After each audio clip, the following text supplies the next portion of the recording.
bienvenue dans Incorporer, le podcast qui va t'aider à plus habiter ton corps et à mieux vivre ta vie. Je m'appelle Olivia Chival et même si je suis médecin dans mon quotidien, ici dans le podcast il ne s'agit pas d'une thérapie et je ne délivre pas de conseils médicaux. Il s'agit d'un espace dans lequel je mets au centre le corps parce que notre corps il se souvient de tout. Autant nos blessures sont enregistrées dans notre corps, mais autant toutes nos ressources sont dans notre corps et accessibles. Et dans ce podcast, j'ai envie de vous donner des pistes que moi j'ai découvertes et expérimentées pour que toi, tu puisses trouver des façons pour mieux faire amitié avec ton corps et du coup, tout simplement prendre plus de place dans ta propre vie. Bienvenue dans ce nouvel épisode, c'est depuis longtemps de nouveau une interview. J'ai eu l'honneur d'avoir avec moi Emmanuel Contamin et c'est devenu un très bel échange autour du lien, autour de la possibilité de trouver de la confiance dans le lien aux autres et aussi autour de l'enfant intérieur, tout ce travail de l'enfant intérieur. Alors Emmanuel Contamin est psychiatre, pédopsychiatre, il est thérapeute et superviseur en EMDR, donc tout son travail tourne autour des troubles post-traumatiques. Il a écrit plusieurs livres, dont un qui s'appelle « Prenons soin de nous ». Et le travail d'Emmanuel Contamin est vraiment très pratique. Donc, si tu t'es toujours demandé ce que c'est, toutes ces histoires autour de l'enfant intérieur mais comment je peux prendre contact avec mon enfant intérieur, eh bien, cet épisode peut être intéressant pour toi parce qu'il nous guide dans une expérience pour que toi tu puisses te connecter à ton enfant intérieur. Et en dehors de cette belle expérience, où il explique aussi d'ailleurs les difficultés qu'on peut rencontrer quand on va à la rencontre de notre enfant intérieur, on va parler du lien en général. Il explique comment on peut créer une confiance en soi et créer une confiance dans l'autre. On va parler de la notion de traumatisme, de la génétique et de la notion d'épigénétique. En fait, les études ont montré qu'on a une influence sur notre génome et qu'on peut agir même pour les générations suivantes si on s'occupe de nos propres blessures, de nos propres traumatismes. Emmanuel nous explique aussi pourquoi ça peut être intéressant en fait de s'occuper de notre enfant intérieur, même si on n'a pas vécu des grands troubles dans l'attachement ou carrément des traumatismes. En fait, ça peut être intéressant pour chaque personne de prendre soin de son enfant intérieur et il nous explique très bien comment on peut voir dans notre quotidien, dans les difficultés, dans nos liens, que souvent en fait, c'est pas l'adulte qui est activé, c'est l'enfant qui est activé et qui a besoin de quelque chose. On parle de la notion du corps, bien sûr, au milieu de ce travail. Et puis, il nous guide vraiment dans ces deux étapes qui sont d'abord créer un adulte à l'intérieur de soi et puis reparenter, entre guillemets, notre enfant intérieur. J'espère en tout cas que cet épisode te donne une nouvelle piste ou des éclairages sur cette notion d'enfant intérieur que je trouve tellement précieuse. Et avec tout ça dit, c'est parti pour l'épisode.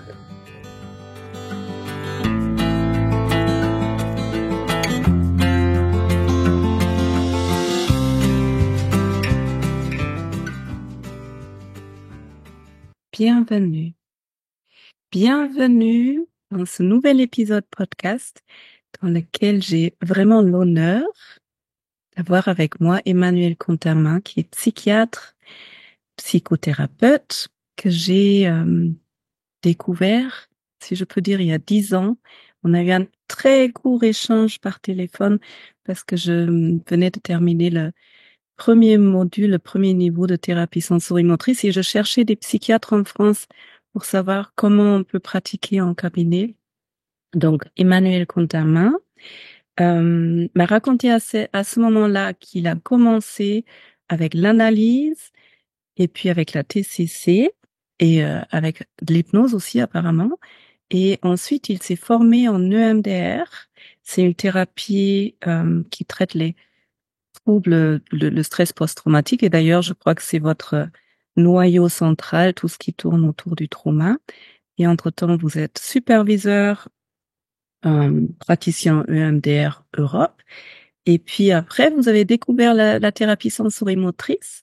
Et puis après, apparemment, vous avez fait plein d'autres formations, le brain spotting, dont j'ai pas du tout parlé jusqu'à présent, euh, autour de la dissociation structurelle de la personnalité. Donc, vraiment, je suis heureuse. Et en plus, il est conférencier, il a écrit plusieurs livres dont on va parler tout à l'heure aussi. Il raconte, il explique tellement bien. Bienvenue. Merci beaucoup, Olivia. Bonjour à chacun et à chacune. Merci pour votre temps. Alors, je commence les interviews toujours avec une question qui me vient quand je suis avec la personne. Et la question pour vous qui m'est venue juste pour commencer, c'est si vous pouviez donner un conseil à à vous, à l'âge de 5 ans, le garçon que vous étiez quand vous aviez 5 ans, qu'est-ce que vous auriez envie de lui dire?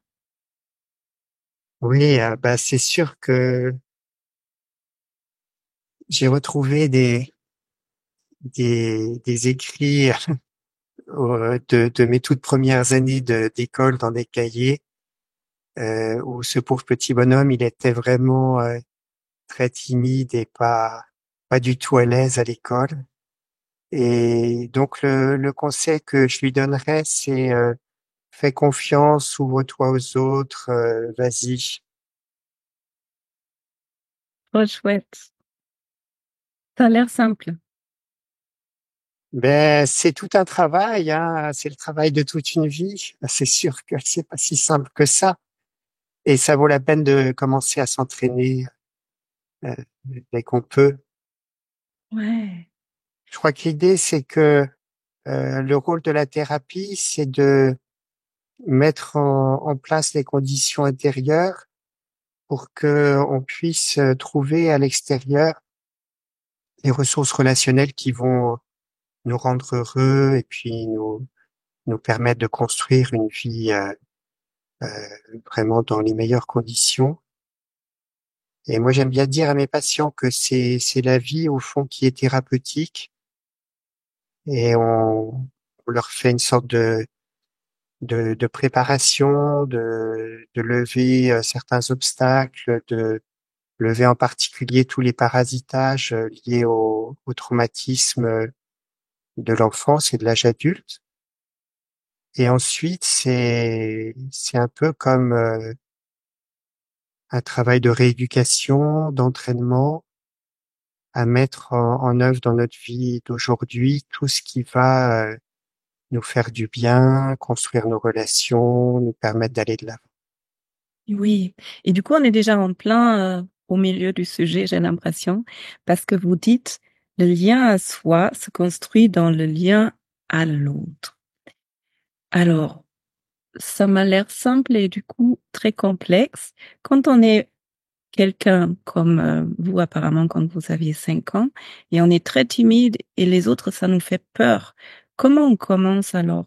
Ça veut dire quoi, créer le lien à soi déjà, et comment ça peut nous aider pour le lien aux autres? Je trouve que la théorie de l'attachement qui a vraiment observé les interactions précoces entre les bébés et leurs parents nous a vraiment appris beaucoup de choses sur quels sont les besoins pour un développement le meilleur possible, avec bien sûr les limitations qu'on peut avoir pour des raisons génétiques ou de contextes plus larges comme des problèmes de pauvreté, etc. Mais ce qui correspond vraiment aux besoins d'un enfant pour bien se développer, c'est d'abord de recevoir un regard qui va lui donner une attention, une validation de ce qu'il ressent, euh, ce qu'on appelle la mentalisation, c'est-à-dire que le parent observe l'enfant en cherchant à comprendre ce qui vit à l'intérieur, en cherchant à comprendre ses émotions, ses comportements parfois dérangeants, comme l'expression d'un problème, une souffrance que vit l'enfant.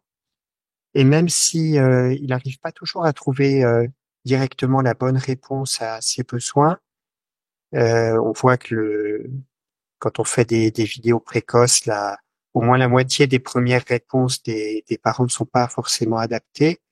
Il y a l'effort pour réparer, se réaccorder et trouver une réponse adaptée aux besoins de l'enfant. Donc, l'effort que le parent fait pour comprendre ce dont le bébé a besoin, cet effort, il est important. Il est très important parce que c'est ça qui va petit à petit construire chez l'enfant euh, le ressenti que ce qui vit à l'intérieur a de l'importance, peut être compris, peut être validé, peut être pris en compte.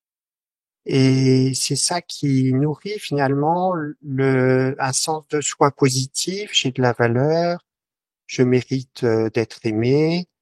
Et puis aussi une confiance dans l'autre. Je peux je peux développer de la confiance, je peux être compris, je peux trouver de l'apaisement quand j'en ai besoin, je peux partager des émotions épanouissantes, de la joie, de la fierté, et elles sont là aussi validées par ma figure d'attachement. Je peux être protégé, enfin voilà, tous ces schémas finalement qui se construisent à travers la répétition des interactions au jour le jour, construisent à la fois une solidité dans le sens de soi qu'on a, dans ce qu'on anticipe qu'on va recevoir des autres, qui nourrit vraiment la confiance, et puis même dans une sorte de vision du monde plutôt optimiste, plutôt qui anticipe qu'on va trouver notre place dans le monde et qu'on va y trouver des bonnes choses pour nous. Ok, donc ces petits-enfants qui ont cette chance d'avoir des parents qui font cet effort et qui arrivent à s'accorder vont être des personnes, si j'ai bien compris, qui construisent automatiquement, entre guillemets, un lien avec elles-mêmes et qui vont avoir confiance que les autres vont répondre à leurs besoins, à leurs demandes. Voilà. Alors, c'est vrai, comme je le disais, que c'est pas uniquement dépendant des parents ou des figures d'attachement. Il y a des facteurs de vulnérabilité personnelle, hein. On voit qu'il y a des bébés à la naissance qui sont assez tranquilles. Il y en a d'autres qui ont une hyper réactivité aux stimulations, qui sont tout de suite comme ça. On sait qu'il y a des facteurs génétiques, mais aussi des facteurs épigénétiques qui sont un petit peu des marquages sur l'ADN qui modifient son expression, qui vont jouer aussi sur la façon dont l'enfant réagit à son environnement. Ça, c'est C'est un important. Est-ce que ça peut être très déculpabilisant pour les parents? Voilà, tout ne dépend pas des parents. Et moi, je crois aussi que même des parents qui n'ont pas des réactions toujours adaptées, euh, j'aime beaucoup ce que dit Winnicott. Il dit l'enjeu, c'est que la mère soit suffisamment bonne. Il faut pas ni qu'elle soit ou le père, hein, ni qu'elle soit maltraitante, bien sûr, mais c'est pas non plus souhaitable qu'elle soit parfaite. Oh, wow. Parce que une mère parfaite, d'abord, c'est difficile de s'en détacher. Ensuite, bah, comme nous-mêmes, on est imparfait, euh, on se sent vraiment plus coupable de tout ce qui fonctionne pas dans la relation. Et puis, c'est impossible de trouver une femme qui soit mieux que notre mère, si notre mère est parfaite. Donc il y a beaucoup de raisons comme ça qui détaillent avec un certain humour pour dire que voilà, l'objectif c'est d'être un parent suffisamment bon, qui cherche à faire de son mieux, qui cherche à réparer ses erreurs et que on n'est pas parfait d'emblée. Et même des psychologues de l'évolution ont réfléchi à ce sujet, ont réfléchi pourquoi l'évolution a pas sélectionné des mères parfaites finalement. Et la réponse est assez intéressante. L'hypothèse qu'ils font, c'est que comme au cours de notre vie, les situations les plus dangereuses, les plus complexes qu'on a affrontées, c'est la relation à nos congénères. Le fait d'avoir Juste le mot congénère, je suis sûre que... aux autres humains, le fait d'avoir des parents imparfaits nous fait apprendre finalement la complexité des relations humaines, ces enjeux de bien décrypter qu'est-ce qui peut se passer dans l'esprit de l'autre, de comprendre que c'est pas toujours simple et nous prépare à affronter un petit peu la complexité des relations humaines. Ok. Donc, c'est, en quelque sorte, c'est important de ne pas être parfait et parfaitement accordé tout le temps. C'est important aussi qu'on reste des êtres humains avec des choses qu'on arrive bien à gérer, des choses où, oups, on est moins parfait entre guillemets. Et puis, il y a des influences transgénérationnelles quand vous parlez de génome, génétique, épigénétique. Oui, c'est vrai que j'ai eu la chance de participer avec une collègue franco-colombienne, Susana Roque Lopez, à une étude qu'elle a fait au cours d'un séjour thérapeutique pour des adolescentes de 13 à 15 ans qui étaient placées dans l'équivalent de l'aide sociale à l'enfance, le Bienestar. Et donc qui avaient toutes vécu des violences domestiques très graves. Au moins 4 événements d'adversité dans l'enfance qui sont vraiment les gros traumatismes de l'enfance sur une échelle de 10. Hein.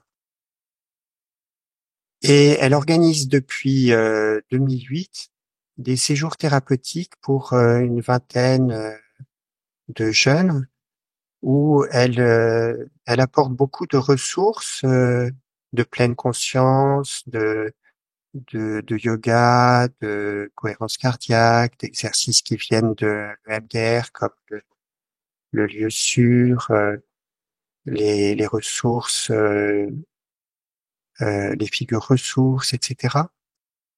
Et donc pendant 3 jours, c'est vraiment comme ça du renforcement des ressources intérieures.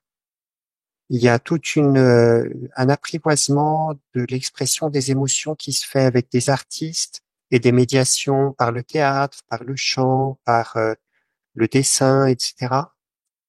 Et pendant 2 jours après, il y a des groupes de MDR le matin et l'après-midi pour traiter les principaux traumatismes qu'elles ont vécus. Et le 6e jour, c'est la préparation de la fête. Et pendant ce temps-là, euh, celles qui n'ont pas totalement désensibilisé leur traumatisme, on les voit en individuel, 1 à 2 séances. Et à la fois, elle obtient des résultats magnifiques en termes de diminution des symptômes de stress post-traumatique.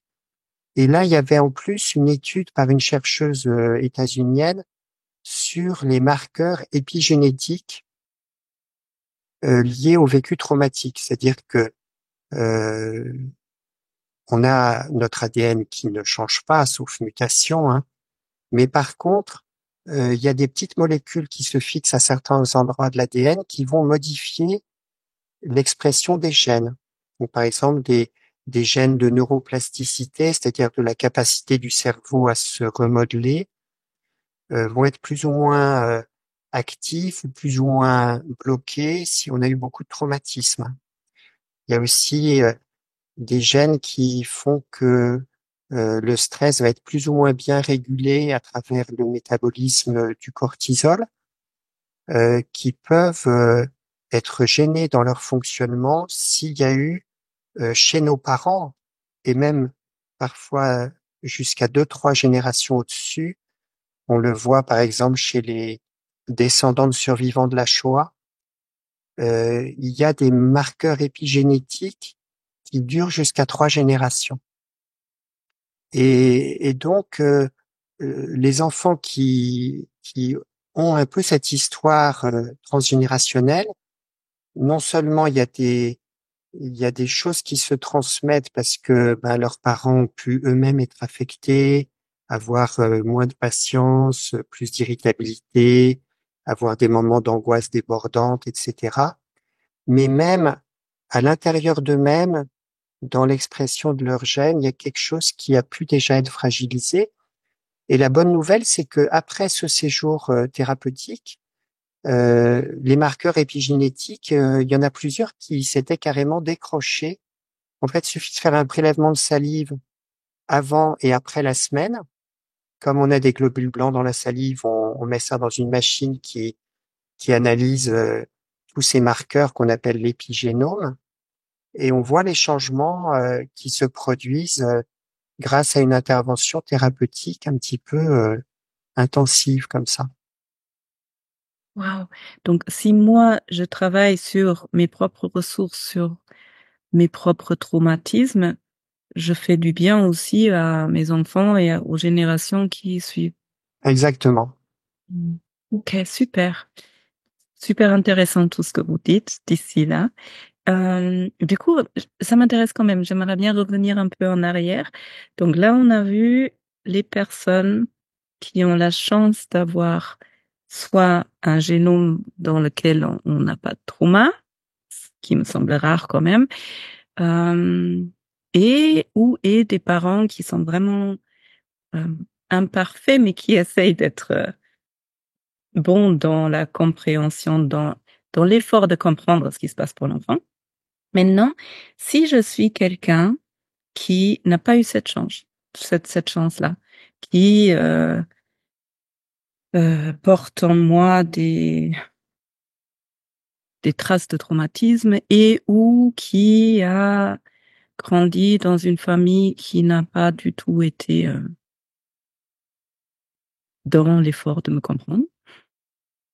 Comment je commence? Comment est-ce que je peux faire quelque chose ou est-ce que je suis obligée de vivre dans ma peur des autres jusqu'à la fin de ma vie? Non, bien sûr que non. Moi, j'aime beaucoup la phrase d'une autrice qui s'appelle Gloria Steinem, qui dit il n'est jamais trop tard pour avoir une enfance heureuse. C'est-à-dire que ce qui agit en nous, finalement, c'est des choses qui sont inscrites dans notre mémoire. Et ces schémas du style de relation à moi-même et aux autres, qu'on appelle des styles d'attachement, sont inscrits dans ce qu'on appelle la mémoire implicite, c'est-à-dire des automatismes dont on n'a pas forcément conscience, mais qui finalement modulent notre comportement, notre manière d'être, nos émotions, notre façon de voir les autres, etc.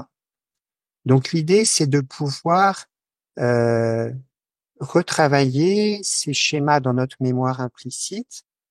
Et pour ça, c'est vraiment des procédures qu'on appelle le reparentage, qui vont permettre de travailler d'abord sur la reconstruction à l'intérieur de nous de la représentation d'une sécurité de base, d'une relation positive entre nous en tant qu'adultes, notre meilleur parent intérieur et notre enfant intérieur dont certains besoins n'ont pas été satisfaits et qui peut être pris comme ça dans des répétitions de comportements pas toujours adaptés au présent ou excessifs.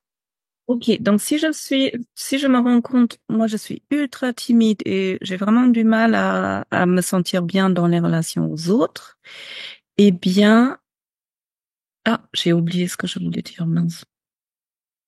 Euh, En tout cas, ça peut venir de mon enfance et je peux apprendre à avoir une sorte de double conscience où moi je suis l'adulte et je m'occupe d'une part enfant à l'intérieur de moi pour apporter ce que moi, en tant qu'enfant, je n'ai pas reçu et du coup devenir moins timide, c'est ça? C'est exactement ça. C'est apprendre, il y a un petit peu deux apprentissages complémentaires qu'on fait souvent en parallèle. D'une part, à observer avec un peu de recul, créer ce qu'on appelle de la différenciation ou du démélange pour se dire chaque fois que j'ai soit une pensée négative automatique sur moi qui est décalée par rapport à la réalité. Par exemple, je suis nul, j'y arriverai jamais, euh, je peux faire confiance à personne. Enfin voilà. Quand j'arrive à créer un peu d'espace de recul et, et prendre conscience que mon schéma de pensée est quand même trop rigide, peut-être un peu excessif par rapport à une friction relationnelle actuelle, je me dis, ah oui, ça c'est un vécu d'enfant intérieur qui ressurgit et j'essaie de, du coup, visualiser cet enfant intérieur. Pareil, si j'ai une émotion disproportionnée à la situation actuelle, une espèce de rage qui vient, euh, que j'ai du mal à contrôler alors que la personne a juste eu une réflexion un petit peu blessante, ou bien si j'ai tout d'un coup une panique d'être abandonné alors que il y a juste eu une petite distanciation de la personne à laquelle je m'intéresse. Pareil, observer ces réactions émotionnelles comme les résonances des émotions de l'enfant que j'étais qui sont encore actives en moi, essayer de visualiser l'enfant intérieur qui porte ces réactions émotionnelles excessives, ces pensées négatives trop caricaturales, ou aussi des sensations dans le corps quelquefois qui traduisent vraiment une perturbation, un malaise important, qui viennent de plus loin que la situation présente. Et donc il y a ce premier, je termine juste mon idée. Il y a ce premier mouvement de différenciation, de repérage de l'enfant intérieur, et puis un deuxième mouvement dont on pourra plus parler, qui est le mouvement de renforcer les capacités de notre bon parent intérieur. Ok, merci. Du coup, la question qui me vient, est-ce que, parce que vous travaillez beaucoup avec les ressources, avant de pouvoir se démélanger, vous avez dit, je crois, démélanger l'enfant intérieur avec l'adulte qui est là, est-ce que il est nécessaire ou utile des fois de renforcer certaines ressources ou est-ce que tout le monde peut tout de suite Oui, il y démélanger? a une première ressource qui est très importante, hein, je crois sur laquelle vous parlez facilement et volontiers aussi, c'est les ressources corporelles pour revenir dans notre fenêtre de tolérance. Donc la fenêtre de tolérance, vous en avez peut-être déjà parlé aussi, hein. Il y a un épisode vraiment qui s'appelle La fenêtre de tolérance, Ok, ceux et celles qui veulent aller plus loin. voilà, parce que l'idée c'est que dans notre fenêtre de tolérance émotionnelle qu'on est capable d'avoir cet espace de recul, cette, j'allais dire, cette mentalisation pour nous-mêmes. Et c'est aussi que dans notre fenêtre de tolérance qu'on est capable d'accéder à la compassion, qu'on est capable de pouvoir accueillir nos enfants intérieurs blessés, sans les rejeter, sans les juger, sans avoir peur d'eux. Donc, quand on est en dehors de notre fenêtre de tolérance, et ça, on apprend à le repérer à travers ce qu'on sent dans notre corps, la première chose à faire, c'est toujours de revenir dans notre fenêtre de tolérance, de ramener notre corps dans un état suffisamment stable et apaisé pour que notre pensée fonctionne de façon souple, créative, avec suffisamment de recul et de complexité pour faire cette différenciation. Parce que le risque, c'est quoi? Si je suis en dehors de ma fenêtre de tolérance, ça veut dire que mon système nerveux, il est soit trop activé, soit pas assez activé. Et là, je veux faire ce travail de me démélanger. Qu'est-ce qui se passe? Eh ben, je peux pas parce que si je suis par exemple en complète panique avec le cœur qui bat à 200 à l'heure, mes pensées se bousculent, s'agitent dans ma tête, je suis incapable de suffisamment me poser pour avoir ce recul, me dire attention, là tu es en train d'être en quelque sorte envahi par les résonances émotionnelles qui sont disproportionnées par rapport à la situation. C'est comme un enfant intérieur qui panique et qui s'agite en toi. Pour arriver à penser ça, il faut déjà avoir ramené le corps à un état suffisamment stable, en faisant par exemple la respiration anti-panique ou des exercices d'ancrage. Et puis à l'inverse, si je suis dans un état complètement effondré, sans aucune énergie, comme ça, je suis incapable d'accéder à suffisamment d'énergie psychique pour pouvoir me représenter un bon parent intérieur, capable de s'engager pour prendre soin de son enfant intérieur, capable de véhiculer de la confiance, des émotions épanouissantes, etc. On est capable de penser quelque part que en fonction de l'état corporel et émotionnel et de l'état d'activation du cerveau dans lequel on se trouve. On n'a pas accès à certaines ressources tant que notre corps est pas suffisamment dans sa fenêtre de tolérance. Ok. Donc, si je suis quelqu'un qui a vécu des traumatismes dans l'attachement, parce que là, on parle de trauma d'attachement, vous me corrigez, hein, mais il y a des troubles de l'attachement où la personne n'a pas cette tendance à sortir de la fenêtre de tolérance.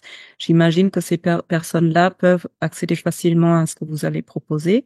Mais si j'ai vraiment un vécu traumatique, il est d'abord important que je travaille avec mes ressources et notre corps nous aide pour pouvoir déjà me rendre compte, oh là, je sors de la fenêtre vers le haut ou vers le bas et je sais y re-rentrer pour pouvoir de façon efficace travailler avec mon enfant intérieur, c'est ça?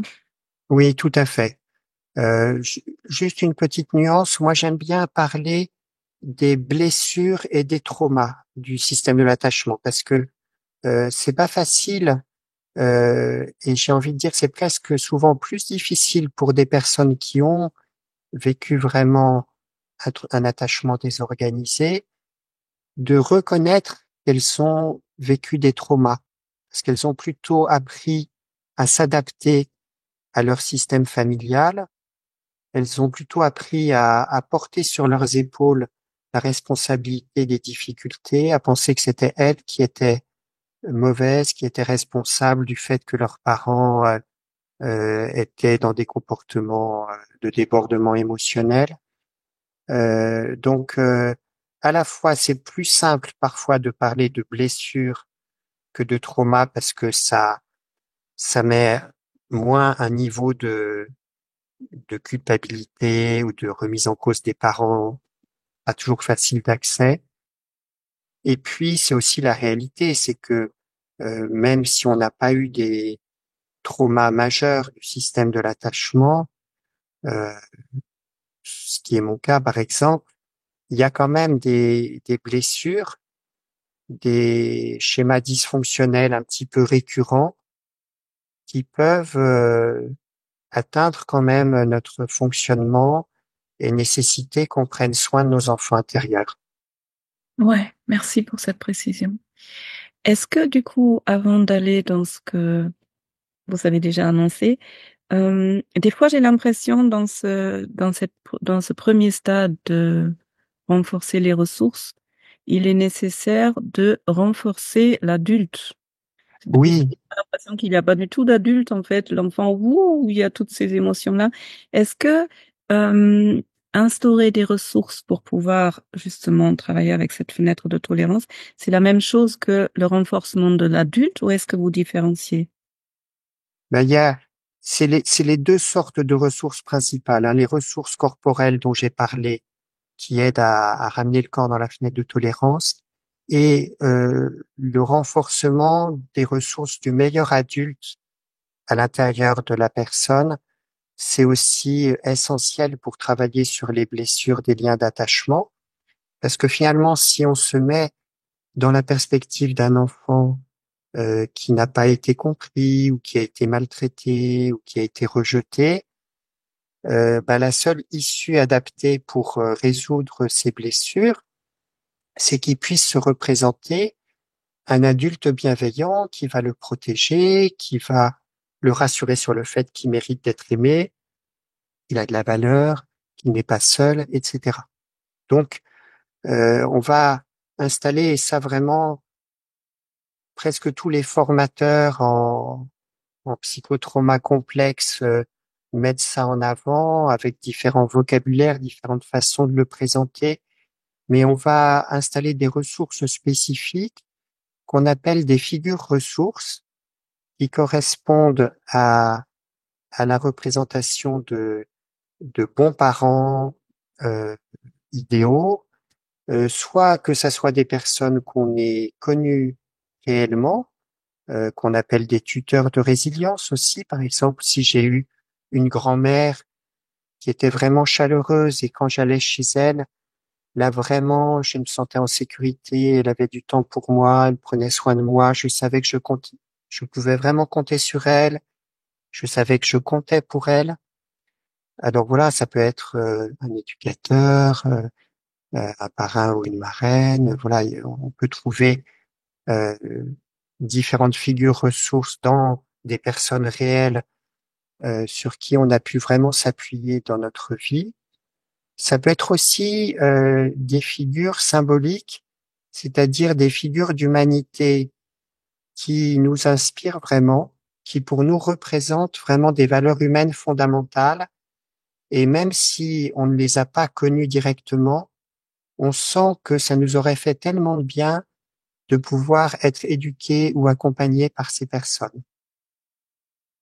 Donc, même si dans mon histoire, j'ai eu personne sur lequel je pouvais compter, je peux accéder à cette forme de ressource en me représentant, je sais pas, Dalai Lama, Mère Teresa. Ça peut être aussi un arbre, une lumière.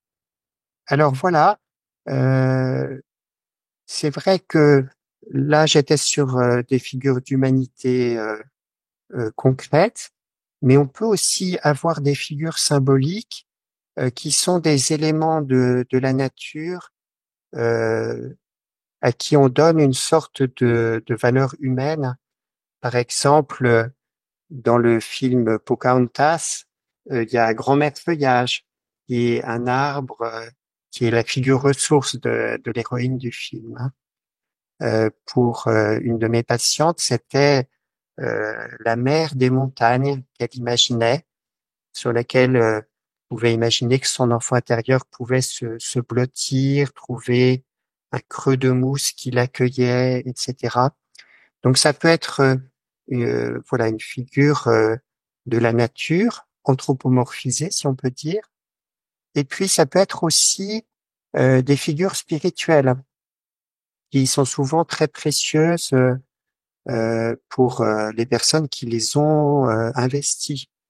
Donc selon la culture, selon les représentations de la personne, moi je vois souvent la Vierge Marie, par exemple, pour des personnes de culture chrétienne ou musulmane, est une figure ressource précieuse. Ça peut être euh, un animal totem aussi pour des personnes qui sont plus dans une spiritualité de type chamanique. Euh, voilà, il y a plusieurs patientes, c'est la figure de Amma. Alors c'est une figure réelle, mais en même temps spirituelle. C'est cette indienne qui accueille des gens en leur faisant des gros câlins. Donc des figures spirituelles peuvent être très précieuses. Et on peut aussi s'appuyer sur des figures imaginaires de personnages de romans ou de films qui nous ont vraiment touchés profondément, qui nous ont émus aux larmes. Pour moi, c'est le signe qu'ils ont rejoint notre enfant intérieur. Par exemple, je pense à Monsieur Ingalls dans La petite maison dans la prairie. Il y a des patients qui sont très touchés de voir comment ce père prend soin de ses enfants. Euh, voilà, ou Mary Poppins. Euh, ou la Julie Andrews dans La Mélodie du bonheur. Enfin voilà, on peut trouver comme ça une figure imaginaire qui représente vraiment pour nous les des valeurs humaines fondamentales, mais aussi des compétences parentales qui correspondent aux parents dont on aurait vraiment eu besoin à certains moments. Et ces figures de ressources, non, vous avez dit autrement, mais Figure ressources, ouais. ces figures ressources m'aident à renforcer l'adulte à l'intérieur de moi. Exactement. C'est un peu comme c'est parce que c'est comme ça que ça se passe au cours de notre développement. On a des modèles d'identification, euh, et ça construit un petit peu en nous euh, notre personnalité. Et donc, euh,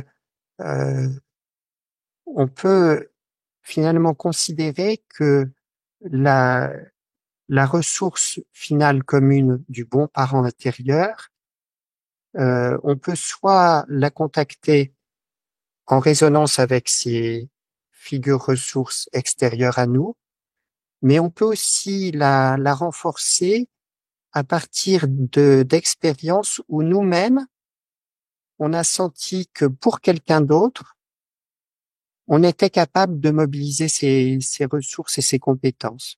Par exemple, on le voit souvent, même des personnes qui ont reçu pas du tout des choses suffisamment bonnes dans leur enfance, peuvent être d'excellentes soignantes et être capables de prendre soin d'un enfant, d'une personne malade ou âgée ou vulnérable et d'avoir une qualité de don de soins très bonne pour d'autres, même si parfois elles ont beaucoup de mal à avoir la même capacité à prendre soin d'elles-mêmes, hein.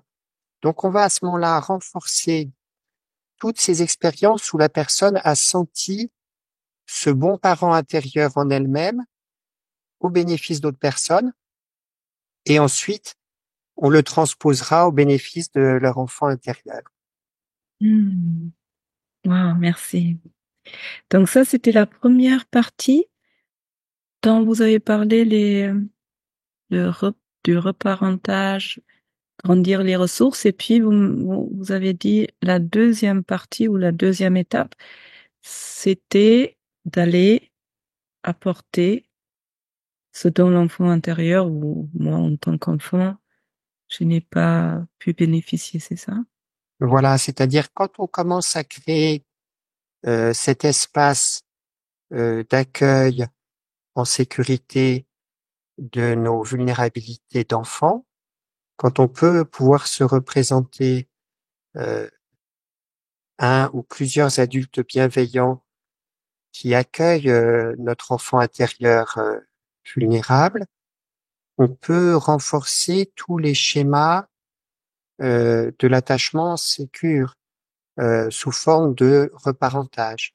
Et donc, c'est des schémas assez précis qu'on connaît bien, qui passent d'abord par le regard. Comment sentez-vous que, par exemple, Mère Teresa regarde votre enfant intérieur avec toute son attention, sa bienveillance, sa compassion. Elle comprend ce que vous vivez à l'intérieur. Et quand vous vous mettez dans la perspective de votre enfant intérieur, qu'est-ce que ça fait de recevoir ce regard? Où est-ce que vous sentez que ça vous rejoint intérieurement? Et puis, on renforce ça avec des stimulations bilatérales alternées comme on fait avec le MDR et de façon assez lente et souvent plutôt avec le tapping comme ça, lent ou avec des vibreurs que les personnes prennent dans ses mains ou la personne elle-même peut se faire un auto-tapping lent comme ça en faisant ce qu'on appelle le câlin du papillon pour Sur les, vraiment, pour les voilà. personnes qui n'ont pas la vidéo, auto-tapping, la main devant les épaules des deux côtés. Voilà, on appelle ça le câlin du papillon parce qu'on fait un papillon comme ça, donc le corps et puis les ailes. Et quand on le place juste sous les clavicules, ça correspond à peu près à un point d'acupression juste sous les clavicules. Voilà, donc on le fait comme ça. Et puis c'est une jolie image, Le câlin du papillon, ça a été utilisé avec des enfants d'abord. Vous aviez envie de partager une expérience par rapport à ça? Oui, on pourrait faire un petit peu rapidement, hein, parce que c'est un processus qui prend du temps. On prend le temps de la différenciation de notre enfant intérieur, on prend le temps d'installer les figures ressources et puis les ressources du self, du meilleur parent intérieur en nous. Mais peut-être on démarrerait cette méditation guidée, Olivia, alors? Avec plaisir. Très bien. Donc, je vous propose, euh, si à partir de ce qu'on a échangé jusque-là, vous avez repéré euh, un enfant intérieur vulnérable qui est encore sensible en vous, qui parfois prend un peu le devant de la scène quand vous êtes dans une situation de blessure relationnelle, lors d'une relation qui vous tient beaucoup à cœur, hein. Souvent, c'est dans les relations où on engage son intimité que nos enfants intérieurs sont les plus activés. Donc, essayez de faire déjà cet exercice de différenciation et de visualiser cet enfant intérieur à côté de vous, à l'âge auquel il vous vient spontanément. Ça peut parfois aider si vous avez une photo de vous en tant qu'enfant qui vous connecte à cet âge dont vous sentez que c'est bien de prendre soin. Vous pouvez vous appuyer sur cette photo. Et puis ensuite, vous prenez contact avec le meilleur parent intérieur auquel vous avez le plus facilement accès. Soit une figure ressource, une personne réelle, une figure symbolique ou spirituelle, ou une figure imaginaire, et vous prenez le temps de visualiser cette figure ressource.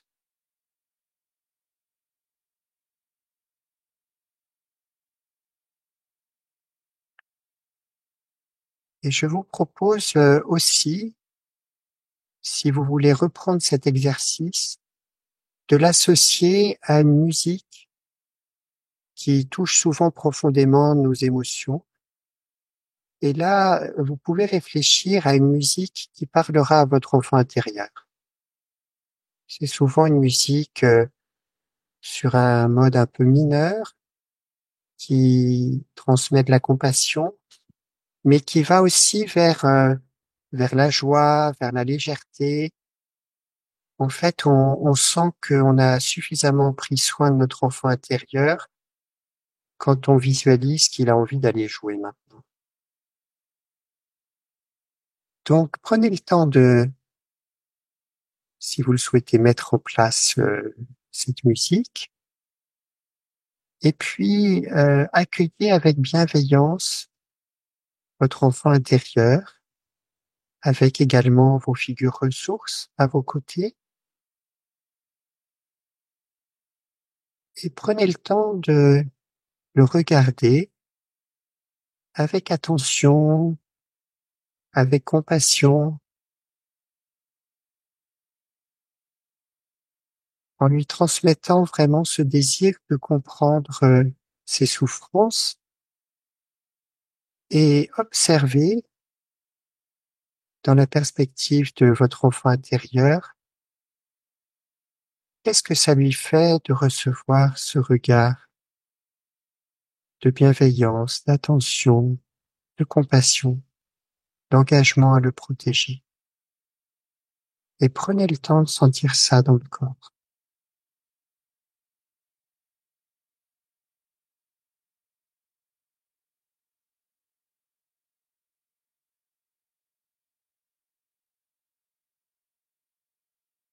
Et puis, laissez venir à votre intuition quel est le contact physique qui répondra le mieux à votre enfant intérieur, à ses besoins. Est-ce que c'est de rester simplement à côté de lui ou d'elle? Ou est-ce que c'est de le prendre dans les bras, le prendre sur les genoux, lui passer une main autour des épaules? Sentez vraiment, du point de vue de votre enfant intérieur, quel est le geste, le contact qui va lui faire le plus de bien. Et prenez le temps de sentir ce contact, cette présence, cette douceur, cette protection, cette enveloppe de sécurité. Et prenez le temps de sentir à l'intérieur du corps tout ce que ce contact vous apporte.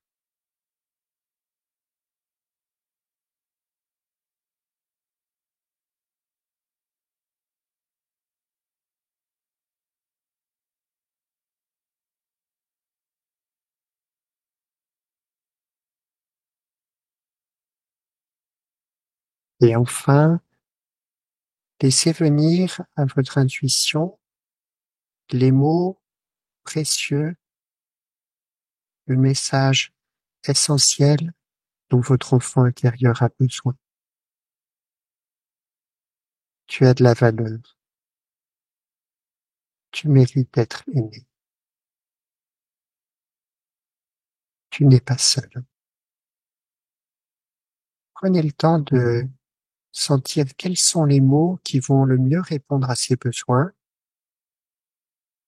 et imaginez que votre figure ressource ou vous-même en tant que meilleur parent, vous donnez vraiment du fond du cœur ce message à votre enfant intérieur et laissez résonner ces mots si précieux dans toutes les cellules de votre corps.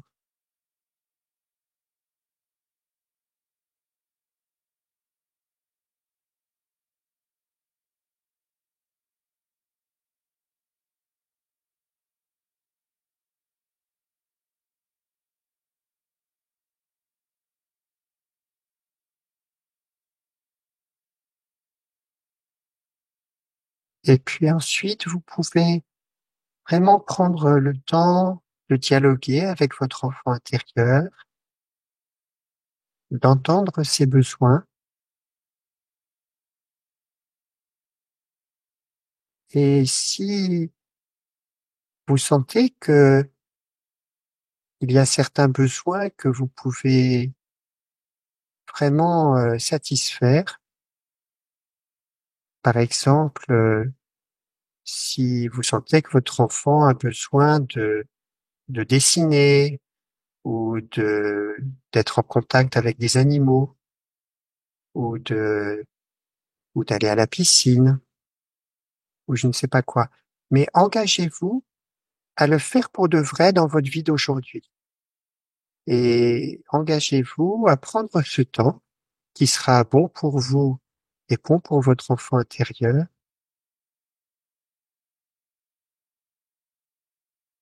Et puis pour vous séparer paisiblement, proposez-lui, si ça lui convient, de l'installer dans un lieu refuge bien à lui, bien à elle, qui sera un lieu cocooning, un lieu agréable, un lieu bien sécurisé, avec une ou plusieurs figures ressources qui prendront soin de lui pendant ce temps-là, jusqu'à la prochaine occasion où vous reviendrez pour prendre soin de lui.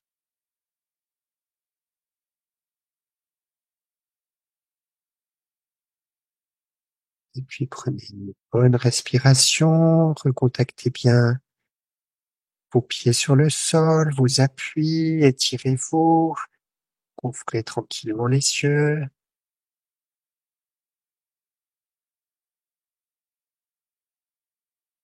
Hmm. Merci beaucoup. C'est trop bon.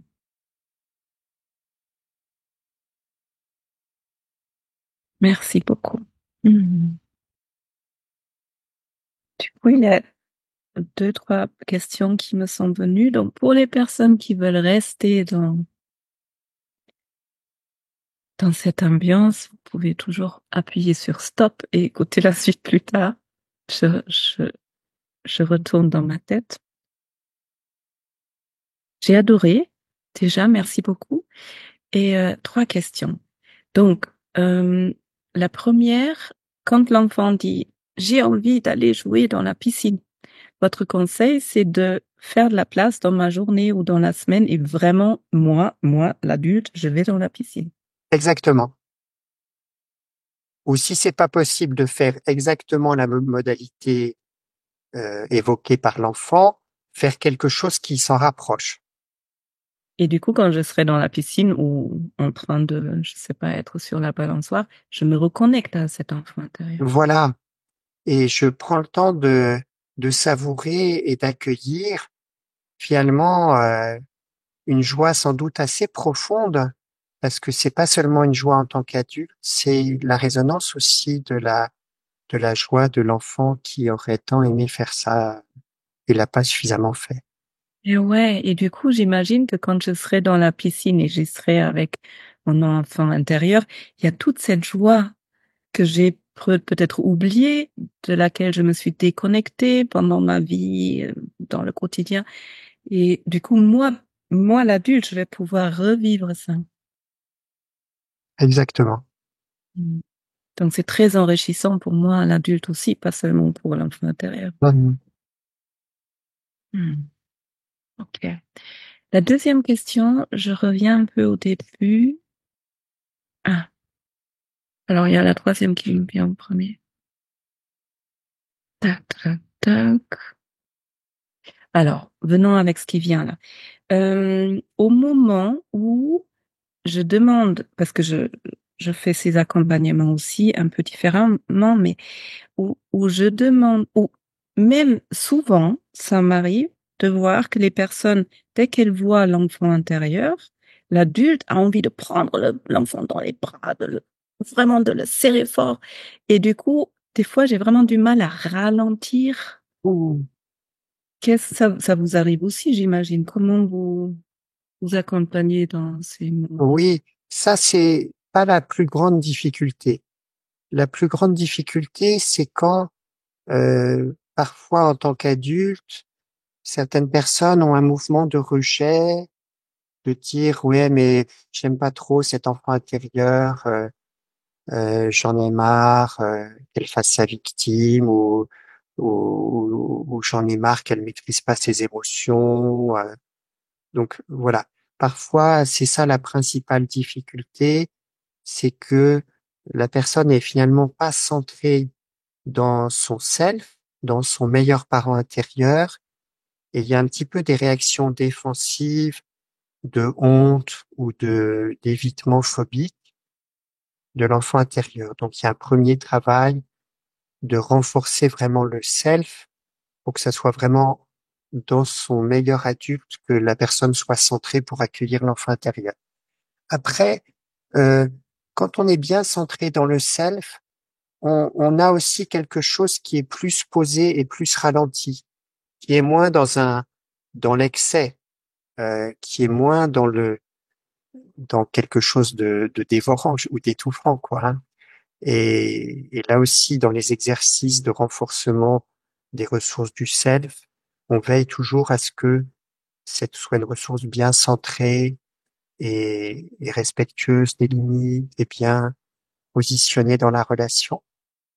Mais s'il y a simplement un élan du cœur très chaleureux de dire mais oui, cette pauvre petite, j'ai envie de la prendre dans les bras, donc moi je l'accompagnerais vraiment en évitant doucement à ralentir aussi par le rythme de ma voix, etc. Mais ça ne paraît pas un gros souci. Mais après, ce qui est important, c'est de donner le temps. En fait, le premier besoin des enfants, c'est d'avoir du temps.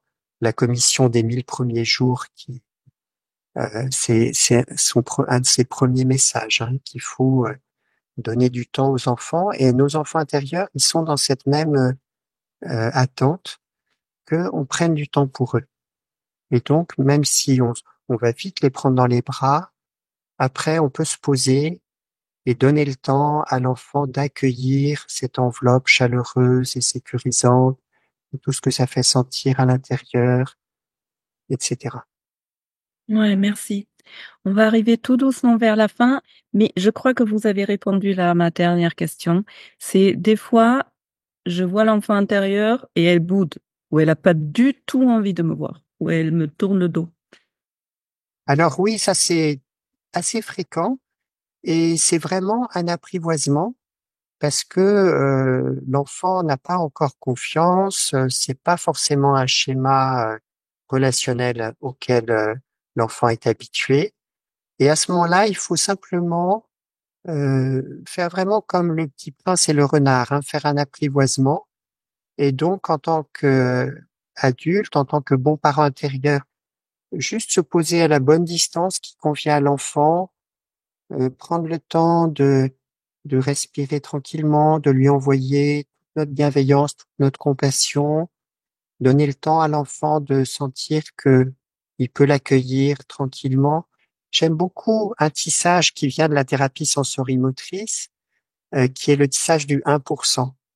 C'est-à-dire en tant qu'enfant intérieur, d'imaginer qu'on peut simplement accueillir 1% de toute cette nourriture affective et voir déjà qu'est-ce que ça fait à l'intérieur si je n'accueille ne serait-ce que 1% de tout ce que cet adulte bienveillant a envie de m'apporter.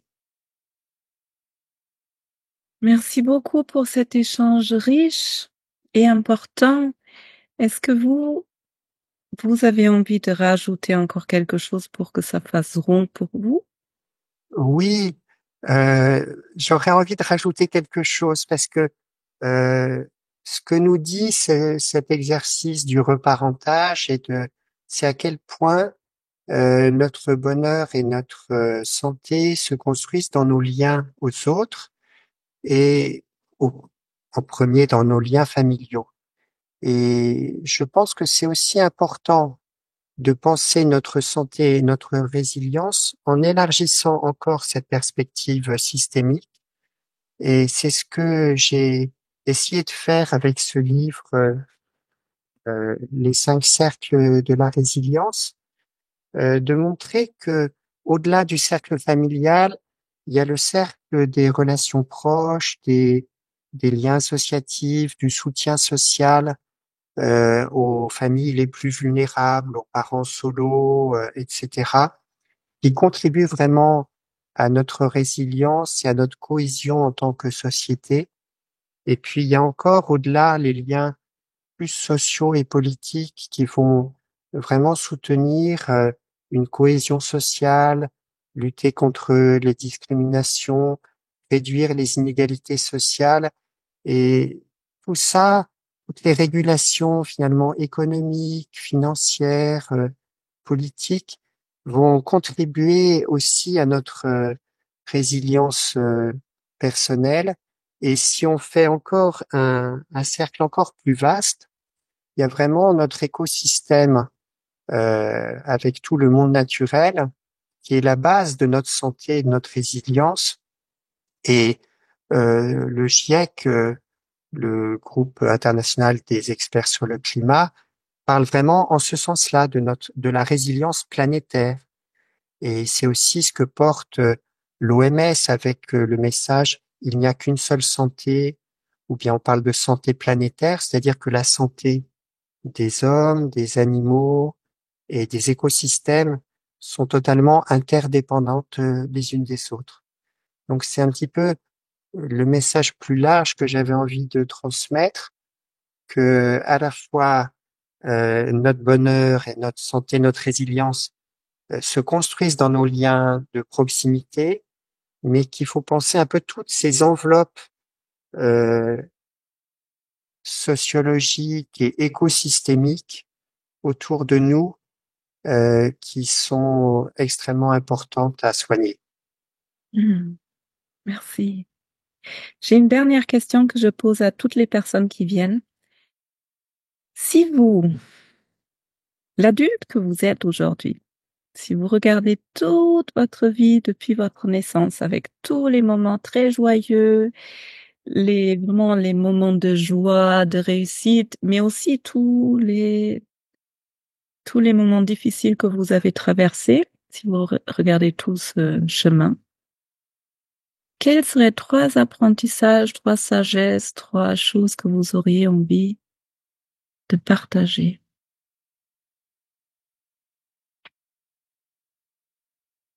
Alors, la première chose que j'aurais envie de partager, c'est que le bonheur est dans les liens. Le bonheur est dans la relation aux autres. Je vous partageais un peu les difficultés que j'avais en tant que jeune enfant, et je réalise qu'aujourd'hui, mes plus grandes joies, c'est quand je suis dans un groupe qui partage une profondeur et une qualité de relation. Et là, j'étais juste le week-end dernier. Actuellement, je fais pas mal de formations continues pour des praticiens MDR. Et là, on faisait 4 jours un stage résidentiel sur les problématiques de l'éco-anxiété. Et il y a une qualité de relation qui s'est tissée dans ce groupe de 20 personnes qui, moi, me donne vraiment les joies les plus profondes, hein. Donc voilà, ça serait mon premier message. Euh, Deuxième message, c'est vrai que euh, on continue à évoluer tout au long de sa vie. Et moi, j'ai l'impression que euh, cette idée d'un chemin qui se poursuit me donne beaucoup d'espérance. Et je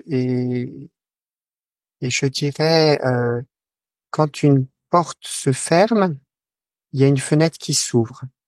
Et j'ai vécu ça plusieurs fois dans ma vie professionnelle en particulier, mais on peut le vivre aussi dans sa vie personnelle. Vraiment quelque chose sur lequel je me projetais, j'avais vraiment envie d'aller dans cette direction-là, et puis paf, ça marche pas. Et finalement, autre chose qui a été finalement plus porteur, qui m'a donné plus de joie, s'est ouvert. C'est un peu la différence entre l'espoir et l'espérance, hein. L'espoir, on espère quelque chose de précis, et puis quand ça se réalise pas, on peut tomber dans le désespoir.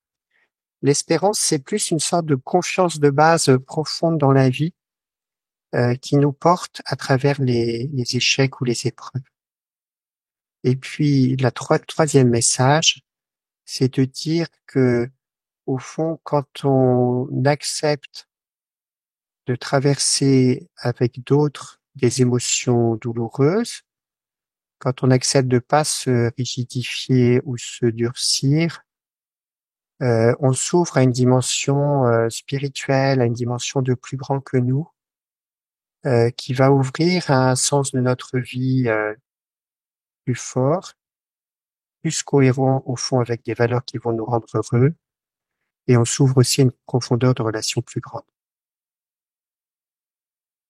Merci beaucoup. Mmh. Très précis ces Merci partages. à vous, Olivia. Merci à ceux et celles qui nous ont écoutés. Oui, alors pour vous trouver, si maintenant il y a des personnes qui disent: «Waouh, ça m'a vraiment touché, j'ai envie de travailler avec docteur Contamin». Déjà, il y a 3 livres que vous avez écrits. Le premier vous l'avez montré, le deuxième, donc le premier pour ceux qui n'ont pas vu, Les 5 cercles de la résilience que vous êtes en train de rééditer. Il y a celui-là, là, Prenons soin de nous, qui est vraiment chouette. Vraiment, j'ai adoré parce qu'il est très simple à lire, il est hyper pratique, il est assez complet et il y a toujours un peu d'explications pour vraiment comprendre ce que je suis en train de faire là. Et puis plein d'expériences à vivre. Super. Et où est-ce qu'on peut vous trouver sinon? Ben, je suis sur LinkedIn, Emmanuel Contamin. J'ai une page Facebook qui s'appelle Guérir de son passé avec le MDR et des outils d'auto-soin. C'était le titre de mon premier livre, qui parlait surtout de l'EMDR, mais où j'avais déjà cette idée de transmettre des outils d'auto-soin. Et le dernier chapitre ouvrait déjà aussi sur l'aspect systémique. Euh, voilà. Très bien. Je mettrai les liens dans les show notes. Hmm. Merci beaucoup. Eh ben, bonne journée, Olivia. Bonne journée.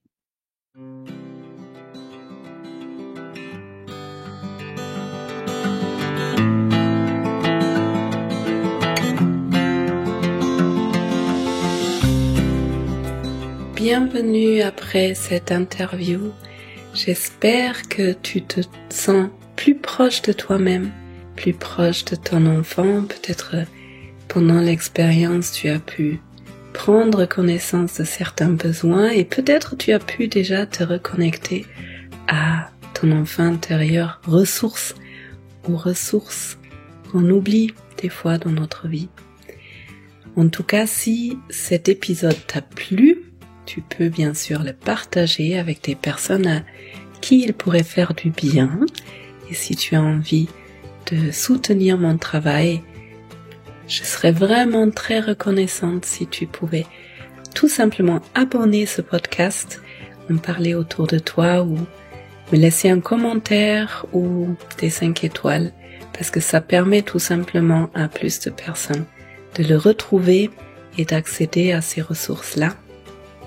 Et puis si tu as envie de connaître plus de mon travail, tu peux t'inscrire à ma newsletter à la lettre d'Olivia qui sort une fois par mois et dans laquelle je partage cette année des personnes qui m'ont influencé, qui influencent mon travail. Et aussi tu peux venir me voir sur Instagram et me laisser un commentaire en dessous de cet épisode, des questions si tu as envie. Bien sûr, tu peux aussi aller voir Emmanuel Contermain directement sur sa page LinkedIn par exemple, et lui laisser des questions et des commentaires. Dans tous les cas, j'espère que tu vas bien, que tu prends bien soin de toi. Je te le souhaite en tout cas, et je te dis à bientôt.